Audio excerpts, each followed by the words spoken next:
Hi guys, welcome to Legal Stuff, where we interpret law for you, and this is Deepika. Today we will be discussing the concept of liability, and in specific we will be talking about joint and constructive liability. We will also be discussing the sections of the IPC which gives the principles of joint and constructive liability. We will also be discussing on the certain elements and important essentials of these sections. So let's get started. So what is liability? When a person is held liable for the act done by him, which is considered to be unlawful in the eyes of law. So he will be held liable for the act done and to the extent he is involved in that act. So first let us talk about individual liability. Now I am a person, just imagine if I want to kill someone or commit a murder.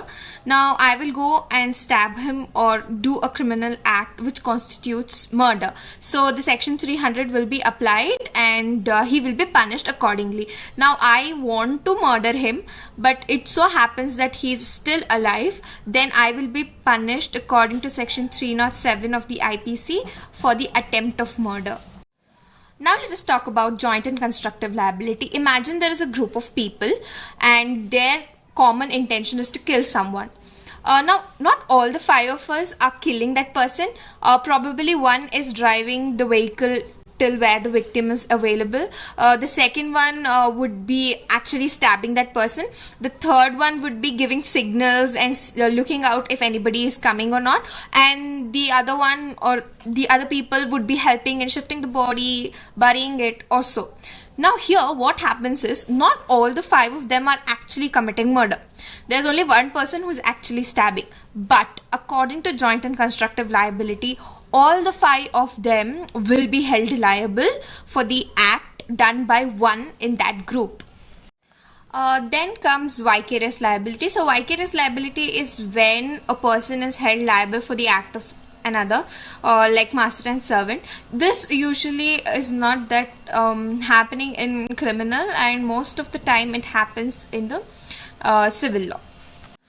So the section 34 and 149 of the IPC gives us the principles of joint and constructive liabilities. So the section 34 tells that acts done by several persons in furtherance of a common intention.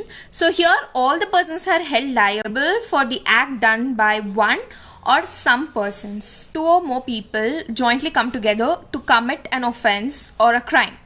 Now it is equivalent to that of doing it individually because all of them will be held liable. It is not necessary that all of them actually commits the crime. Being present there, supporting, encouragement is also being considered as an offense in the court of law.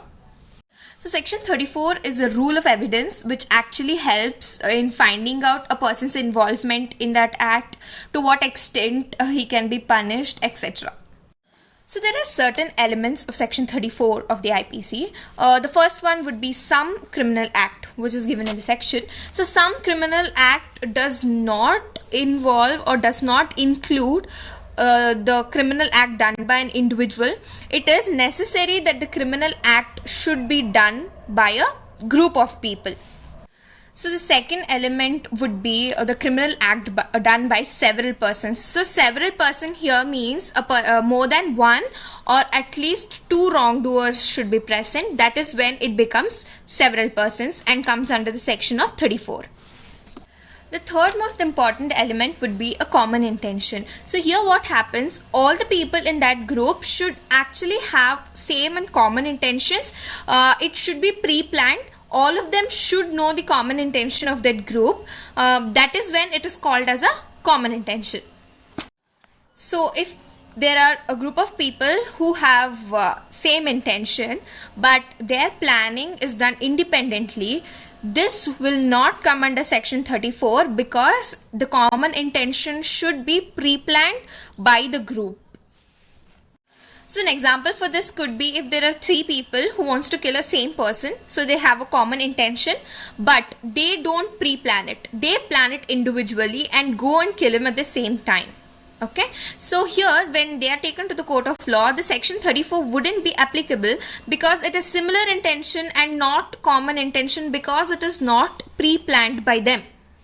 So now let us move to section 149 of the IPC, which tells every member of unlawful assembly guilty of offence committed in the prosecution of common object. So here what happens is, there is an unlawful assembly which is created, and every member of the unlawful assembly is aware of the common object, and if one or some people of that unlawful assembly commits an offence, all the members present in that unlawful assembly would be held liable by the court of law. So let us discuss the essentials of section 149 of the IPC. The first one is an unlawful assembly. So what is an unlawful assembly is defined in section 141 of the IPC. So it should consist of 5 or more people, and the common object should be one of those in the list which is given in the same section. So the second important essential should be that any one or few people of that unlawful assembly should have committed a criminal act.